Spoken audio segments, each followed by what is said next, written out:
If you're looking for a great way to scan documents for free, I'm going to show you how to do that now. On your iOS device, so your iPhone, iPad, or iPod Touch, you can use the Notes app to scan documents and add signatures. So to scan a document, first, find your Notes app and open Notes. Select an existing note or create a new one. Then tap the camera icon. Then tap Scan Documents. Place your document in view of the camera. If your device is in auto mode, your document will automatically scan. Tap Save or add additional scans to the document. You'll notice the Notes app has also auto-named the note or document. This document is now in PDF format.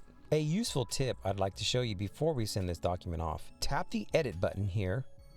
Select Black and White Edit option. You can see that this selection has auto-corrected the white balance and has made the text really pop. Now, if you choose, the document can be emailed to anyone of your choice. I've discovered that texting a PDF document is not an option available in iOS. If you have any questions or comments, please leave them below in the comments section. Thanks for watching and have a blessed day.